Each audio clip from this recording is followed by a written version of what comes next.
परंपरा में, शक्ति की उपासना की परंपरा में भी हनुमान जी का विशेष आदर है। देवी के साथ जो लांगुरा है, लंगुरिया है, वो हनुमान जी है।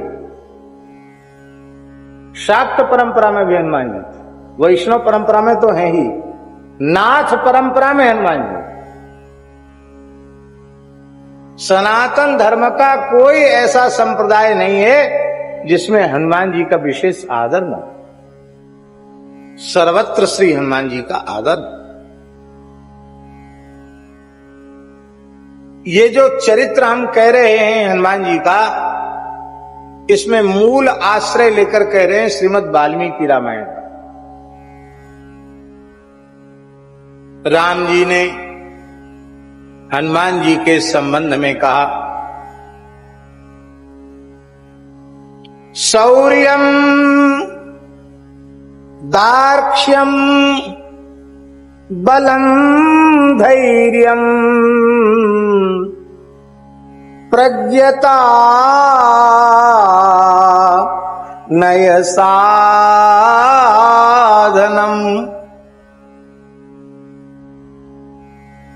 विक्रमश्च प्रभावश्च हनुमति कृतालया न कालस्य न शक्रस्य न विष्णोर्वित्तपस्य च कर्माणि तानि श्रूयन्ते यानि युद्धे हनुमतः।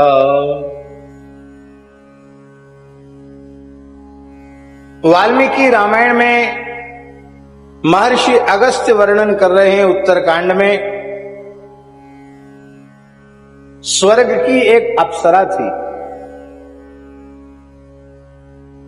उस अप्सरा का नाम पुंजिकस्थला था। परम रूपवती गुणवती थी वह।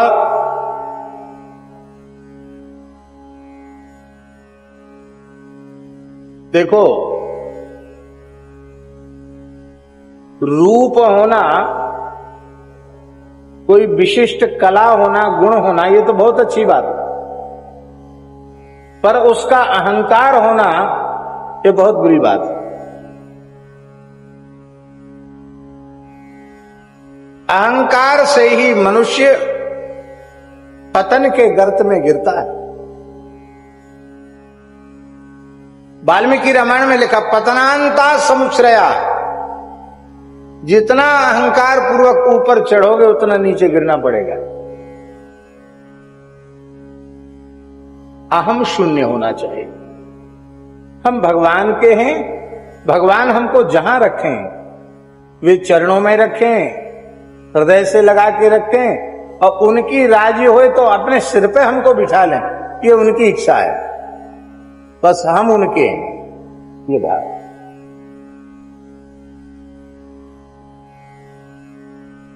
वहां बाबा गिरने की संभावना नहीं है।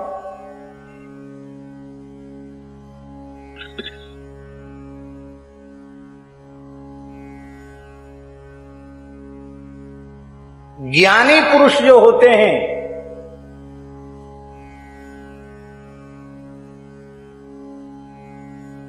वो बानरी धृति के होते हैं, मरकटी धृति।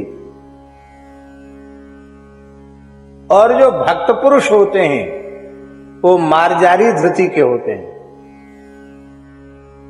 भैया जी, बड़ी बारीक बात है। बंदरिया अपने बच्चे को छाती से चिपकाकर इस छत से उस छत कूद जाती है।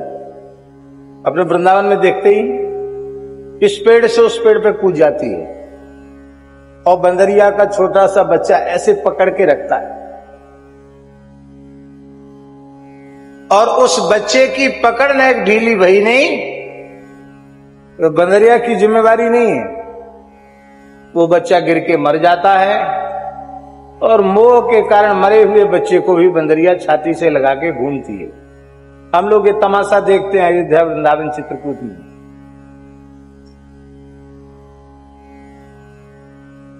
बंदरिया की जिम्मेवारी नहीं बच्चे को संभालने की, बच्चे की जिम्मेवारी वो मजबूती से पकड़ के रखे। और बिल्ली मारजारी वो बच्चे देती है, कई बच्चे देती है। और ऐसी एक कहावत है कि बच्चे देने के बाद 7 देहली घुमाती है उनको, कम से कम 7 घरों में ले जाती है। और कैसे ले जाती है? उसको पकड़ने का साधन नहीं है, और वो छोटे बच्चे अपनी मां को पकड़ नहीं सकते, तो वो उन नवजात अपने बच्चों को अपने मुख में भर लेती है। हमने अपनी आंखों से मुख में भरकर ले जाती हुई बिल्ली को देखा है। 7 घरों में घूमती है, 7 देहली लांघती है वो। जो बिल्ली के तीक्ष्ण दांत चूहों के लिए काल बन जाते हैं, उन तीखे तीक्ष्ण दांतों के बीच में, दाढ़ों के बीच में, और बिल्ली के बच्चे सो जाते हैं, सोते रहते हैं।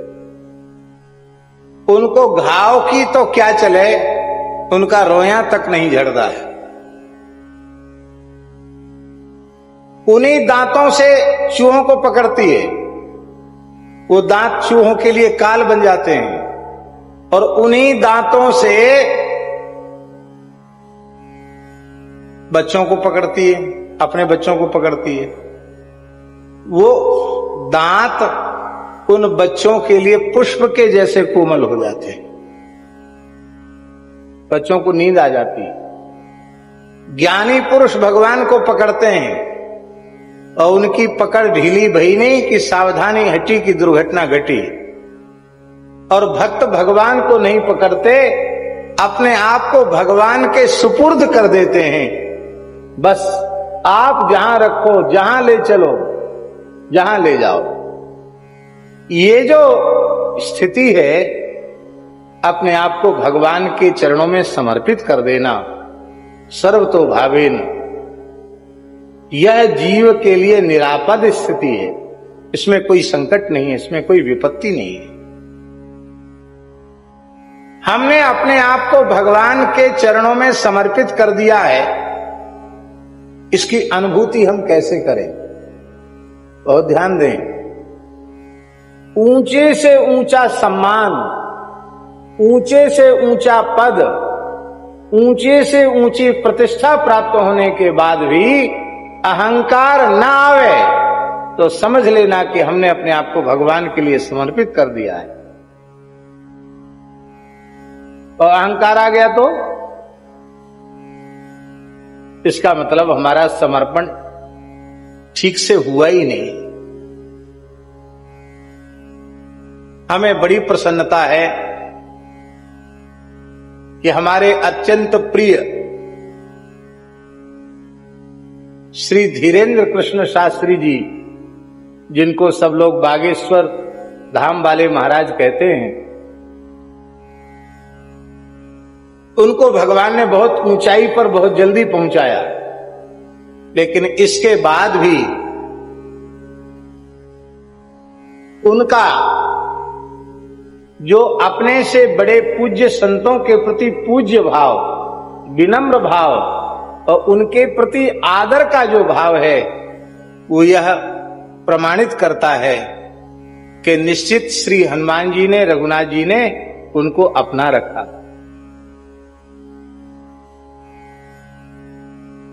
जब हम ठाकुर जी के हैं तो ठाकुर जी हमको कहीं रखें। यहां 10 हाथ ऊपर बिठा के रखा है तो ठीक, और 10 हाथ नीचे बिठा के रखें तो भी ठीक।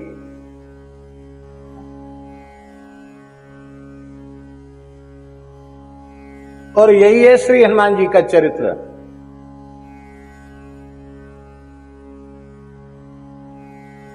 बाबा राम दरबार में सबको कुर्सी है, बिना कुर्सी का कोई नहीं है। हनुमान जी है बिना कुर्सी की। हनुमान जी किसी आसन पर नहीं है, हनुमान जी तो रघुनाथ जी के चरणों में बैठे।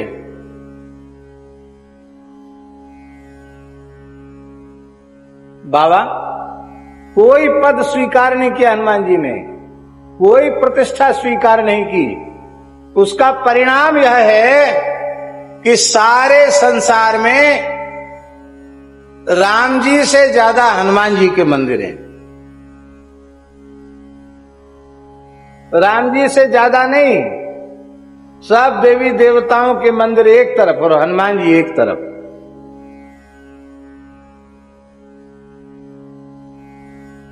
और हनुमान जी की स्थापना में कुछ करना थोड़ी पड़ता है। एक पेड़ की पीड़ को भी सिंदूर चढ़ा दो और 2 नेत्र लगा दो और मंगलवार शनिवार लड्डू भोग लगाने लग जाओ, अगरबत्ती दिखाने, वही हनुमान जी प्रकट।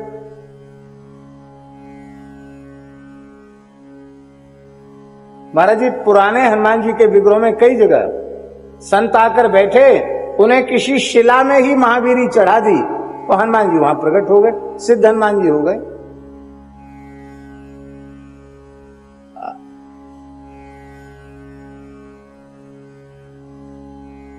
अहंकार बहुत बुरी चीज है।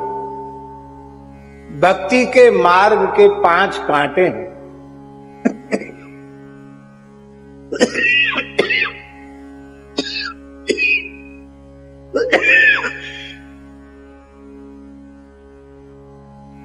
इन कांटों को निकालकर जब तक नहीं फेंका जाएगा तब तक आप भक्ति पथ पर चल नहीं सकते। पहला कांटा है जातिर विद्या महत्वंच रूप यौवन में वच। पहला अहंकार है जात्यभिमान, जाति का अहंकार। उत्तम कुल में जन्म लेना बहुत अच्छी बात है, पर उत्तम कुल के जन्म का अहंकार यदि है तो परम भागवत प्रहलाद जी कह रहे हैं विप्राद्विषद गुणयुता दरविंद नाभ पादारविंद विमुखात् स्वपचम वरिष्ठम मन्ये तदर्पित मनो वचने हितार्थ प्राण पुनाति सकुलम न तो भूरिमान। 12 दिव्य गुणों से अलंकृत ब्राह्मण यदि भगवान की भक्ति से विमुख है तो उस ब्राह्मण की अपेक्षा वह स्वपच श्रेष्ठ है, जिसने अपने मन वाणी, अपने आप को मन वाणी क्रिया से भगवान के चरणों में समर्पित कर दिया है। वह प्रेमी अनुरागी वैष्णव स्वपच भक्त स्वपच अपने को पवित्र कर लेगा, अपने कुल खानदान को पवित्र कर लेगा, किंतु अहंकारी ब्राह्मण यदि भक्ति शून्य है तो वह न अपने को पवित्र कर पाएगा न अपने कुल को पवित्र कर पाएगा।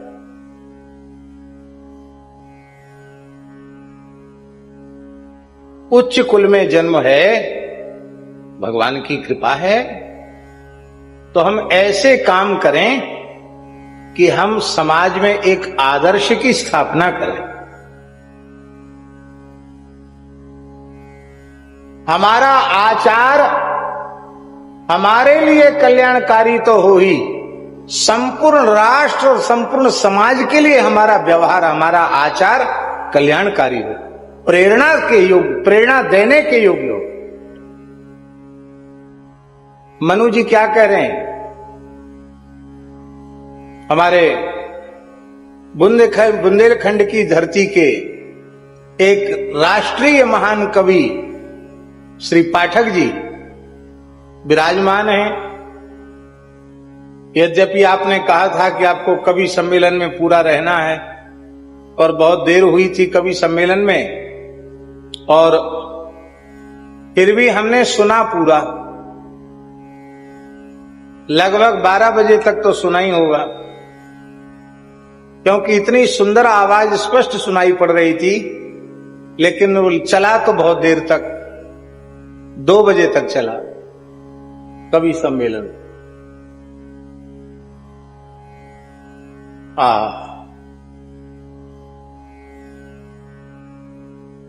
संत कबीर दास जी की एक साखी है, बड़ी प्यारी साखी। ऊंचे कुल का जनमिया, ऊंचे कुल का जनमिया, करनी ऊंच न होए, सुवर्ण घट मदिरा भरा, साधु निंदा सोए। ऊंचे कुल में जन्म हुआ, पर करनी ऊंची नहीं है, करनी नीचों के जैसी है। तो वह तो वही बात हुई जैसे किसी सोने के कलश में मदिरा भरी हुई हो। सोने के कलश में मदिरा भरी हुई है, तो क्या साधु पुरुष सत्पुरुष उस कलश को पवित्र मानेंगे? भले ही वह स्वर्ण कलश ही क्यों नहीं है, और मिट्टी का कलश है और गंगा जल भरा है, तो भले ही वो मिट्टी का कलश है, ₹2 का कलश है, पर उसमें गंगा जल भरा हुआ है, तो बड़े बड़े महापुरुष उसको मस्तक पर रखते हैं।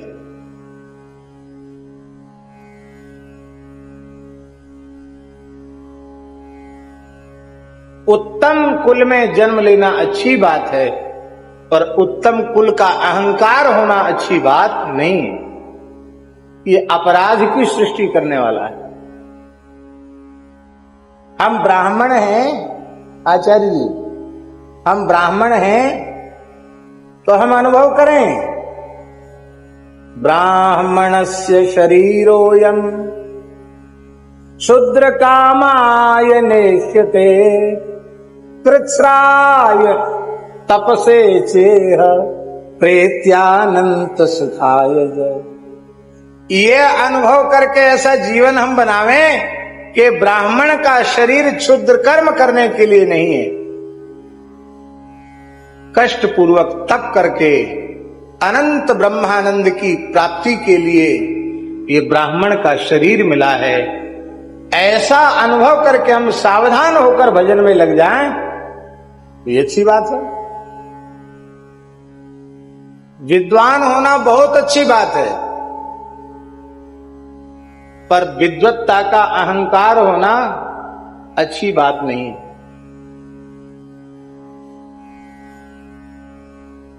विद्याभिमानी विद्वान को ही ज्ञान खल कहा गया, उसी को ज्ञान खल कहा गया। क्या कहा गया? ज्ञान खल। सुखदेव जी महाराज बोल रहे हैं कि कंस के कारागार में देवकी कैसी शोभायमान हो रही है। बोले जैसे किसी ज्ञान खल के भीतर सरस्वती, गर्भ में भगवान है तो देवकी के सारे शरीर से कांति छिटक रही है, पर कंस कारागार में उस कांति का प्रस्फुटन बाहर नहीं है, कांति की अनुभूति बाहर किसी को नहीं है। ऐसे ही ज्ञान खल की सरस्वती का लाभ किसी को नहीं मिलता।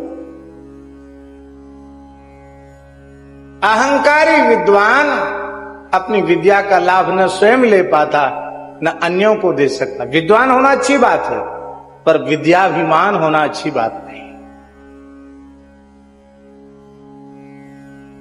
समाज में हमें कोई बहुत विशेष महत्व का पद मिल जाए, अच्छी बात है, पर उस महत्वशाली पद पर बैठकर हम जमीन पर देखना ही बंद कर दें, आसमान में दृष्टि चढ़ी रहे, ये बहुत निंदित चीज है।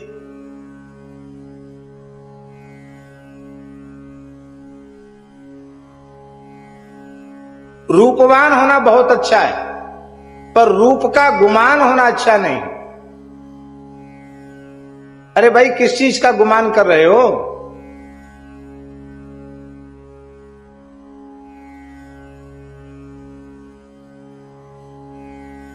संत मलूकदास जी कहते हैं, दर्पण आगे आढ़वे, दर्पण के आगे खड़े होकर नित्य सम्हारे पाग। पगड़ी बिल्कुल ठीक होनी चाहिए, लेकिन ऐसी देहिया देख के चोंच समारे काग। आप दर्पण में चेहरा देखते हो, पगड़ी देखते हो, और कौआ चोंच मुड़गेरी से घिसता है कि मरने तो दो, गूद निकाल निकाल के खाऊंगा।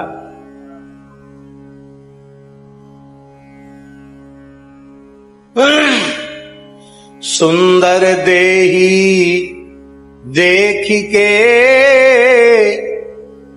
उपजत है अनुराग, मड़ी न होती चाम जो तो जीवत चुगते काग। चमड़ी न मड़ी होती तो कौवे चील नोच के खा जाते। क्या है सुंदरता? कुछ नहीं। खूब सुंदर व्यक्ति को दो चार सफेद दाग हो जाएं, कहां गई सुंदरता? सब जैसी आराम, कोई नहीं देखता उधर, कहां चलेगी सुंदरता?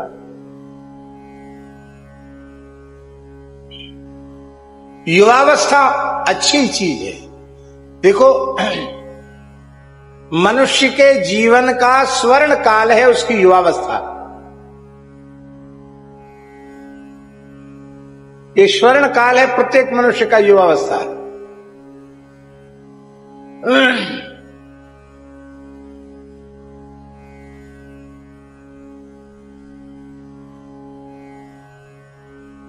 मोटे तौर पर हम कहें तो 20 वर्ष की आयु से लेकर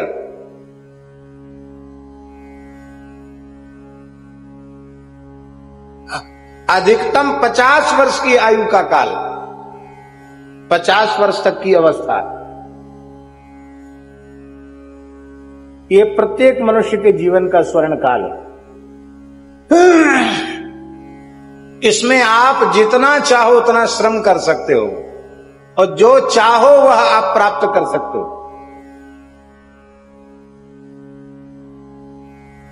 साधन में युवावस्था को लगा दो तो भगवान मिल जाएंगे।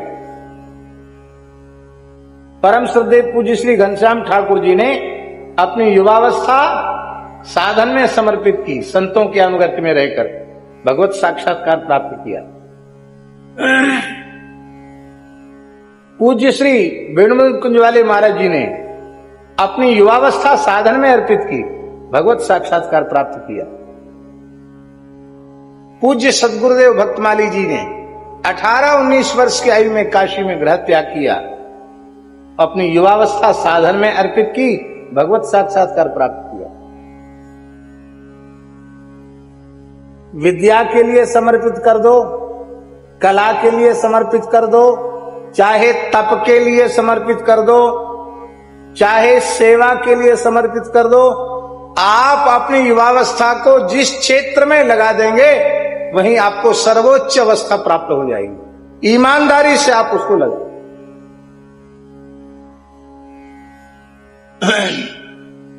देखो भाई, साधु साई कथाएं कोई बुरो मत मानियो। हमारे पूज्य गुरुदेव खाक शोक वाले महाराज जी पहाड़ी बाबा महाराज एक घटना सुनाते थे। बाबा को बड़ी हंसी आएगी। हंसने जैसी बात है नहीं, बात बड़ी गहराई की है। महाराज जी उस काल में पैदल घूमते थे, तो ये विंध्याचल क्षेत्र जो है, इसी विंध्याचल क्षेत्र में विराजो संत बाबा, एक बड़े तपस्वी संत विराज, सिद्ध कोटि के संत विराजते थे।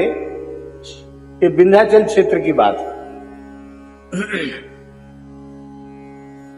और अनेक साधक, अनेक संत उस क्षेत्र से जो भी गुजरने वाले होते, वो उन तपसी जी का दर्शन जरूर करते। और ऐसे सिद्ध पुरुष थे वो कि सभी मत संप्रदाय के लोग उनके पास जाते थे और किसी अधिकारी को वे कुछ न कुछ साधन जरूर बताते थे। जिज्ञासु के ऊपर कृपा अवश्य करते थे। महाराज जी कहते कि हम लोग भी विचरण कर रहे थे, सुना बड़े सिद्ध पुरुष हैं, तो दर्शन करने गए।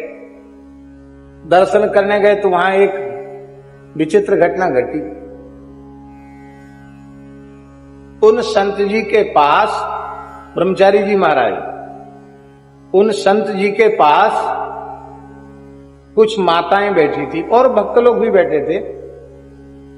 गांव की 2-3 माताएं थीं और वो माताएं कहने लगीं कि आप कितने सिद्ध पुरुष हो इस क्षेत्र के, कि हम सब आपको भगवान के जैसा मानते हैं,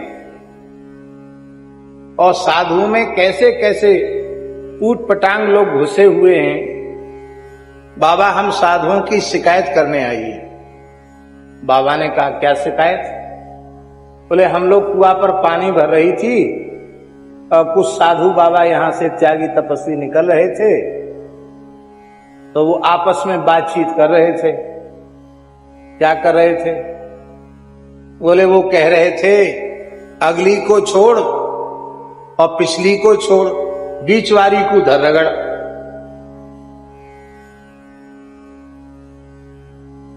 तो उन माताओं ने कहा कि मैं तो सास हूं और जो दूसरी है वो भी हमारी जिठानी लगती है, वो भी बड़ी बूढ़ी, हमारी बहू बीच में थी, वो जवान। तो इतना खराब लगा हमको।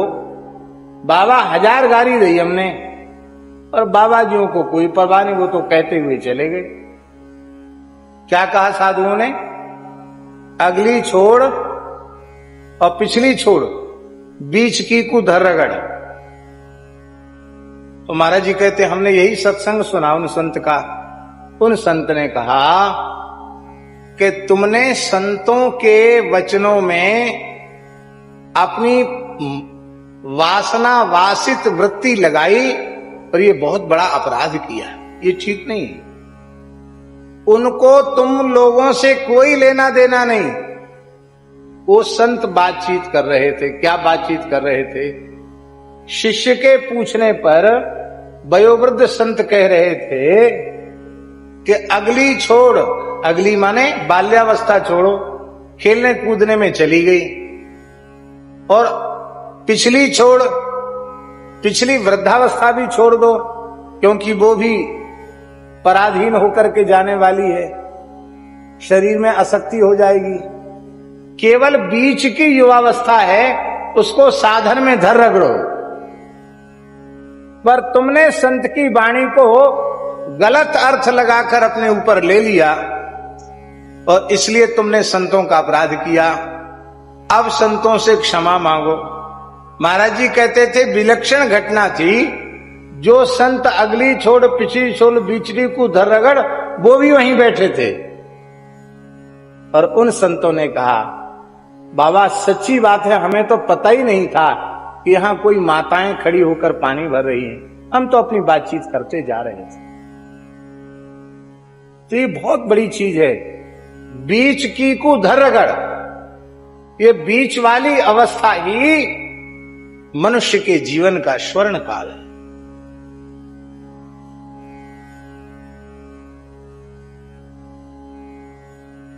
स्वामी विवेकानंद जी का चरित्र आप पढ़िए। हमने संपूर्ण चरित्र युग पुरुष स्वामी विवेकानंद पूरा सुना है, यद्यपि सभी बातें अनुकरणीय नहीं है, लेकिन बहुत सी चीजें ऐसी हैं जो प्रेरणा लेने योग्य हैं स्वामी विवेकानंद जी की। उन्होंने जो अथक श्रम किया है,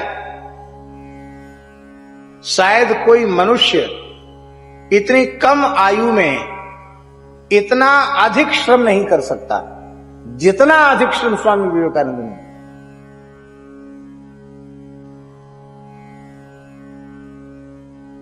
और उसी का परिणाम था कि उस काल में भारतवर्ष के गौरव को उन्होंने पूरे विश्व में स्थापित किया।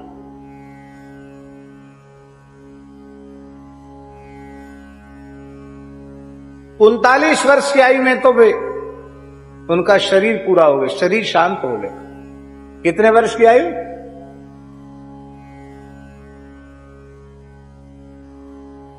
जाने के कुछ दिन पहले, कुछ वर्ष पहले 2-3 वर्ष ऐसी स्थिति हो गई थी कि वे रात्रि को सो नहीं सकते थे, क्योंकि श्वास उखड़ जाती थी, दमा उखड़ जाता था, और वो तकिया के सहारे पूरी रात बैठकर उनको व्यतीत करना पड़ता था, लेट नहीं सकते थे। चिकित्सकों का कहना था कि ये इतना अधिक बोल चुके हैं कि इनके फेफड़े अब काम नहीं कर रहे हैं। इस शरीर तो शरीर है, मशीन को भी विश्राम देना पड़ता है।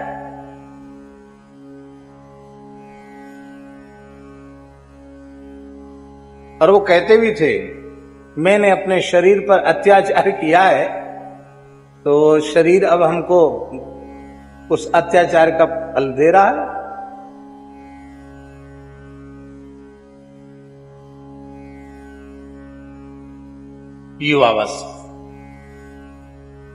युवावस्था बहुत अच्छी चीज है, पर युवावस्था का अहंकार होना अच्छा नहीं।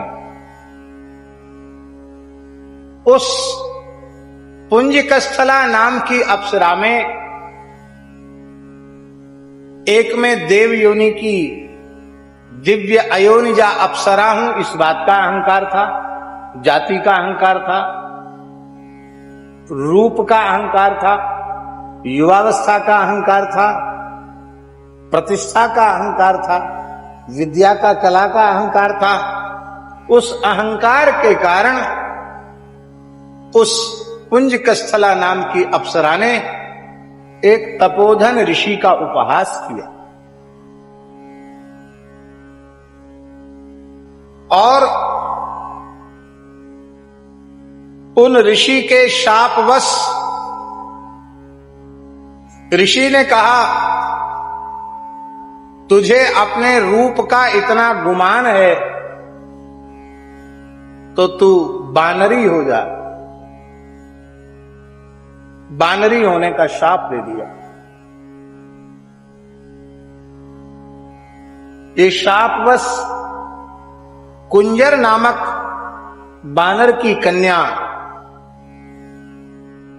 अंजना नाम की बानरी के रूप में उत्पन्न हो गई।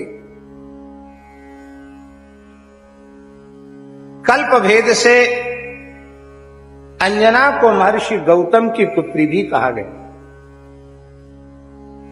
जय जय श्री राधे। आज तो पूरी जमात गोरीलाल कुंज वाले महाराज जी पूरी जमात लेकर पधार रहे हैं।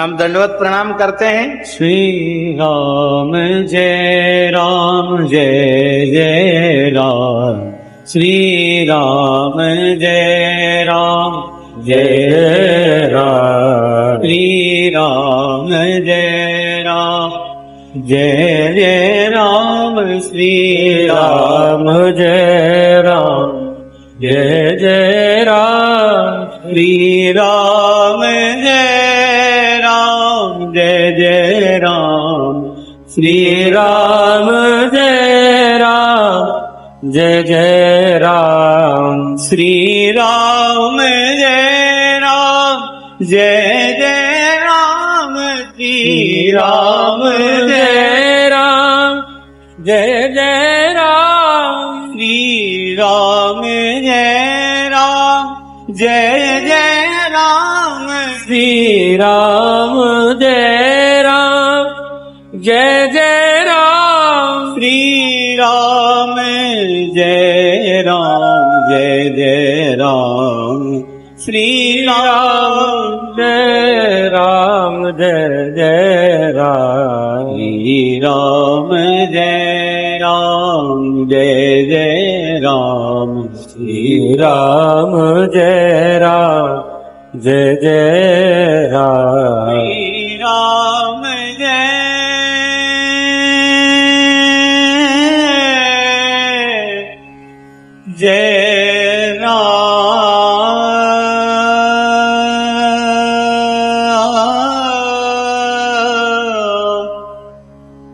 श्री राम जय राम जय जय राम श्री राम जय राम जय जय राम श्री राम जय राम जय जय राम श्री राम जय राम जय जय राम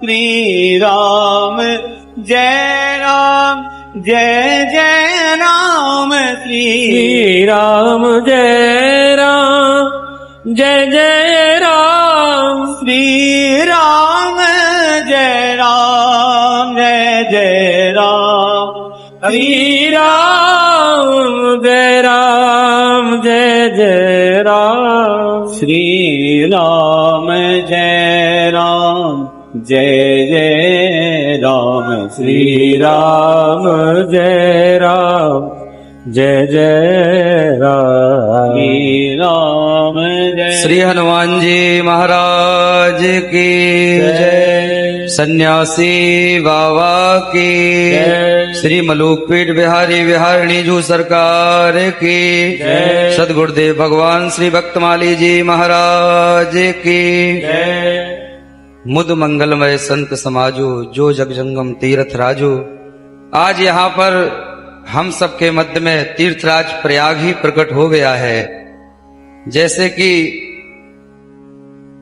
पूज्य आचार्य चरण बता रहे थे परसों कि वृंदावन, चित्रकूट, बद्रीनाथ, केदारनाथ, रामेश्वरम सभी तीर्थों से इस चतुर्थ कन्या विवाह के उपलक्ष्य में बुंदेलखंड के इस महाकुंभ में भारतवर्ष के जितने तीर्थ हैं सब तीर्थों से संत महापुरुषों की चरण रज।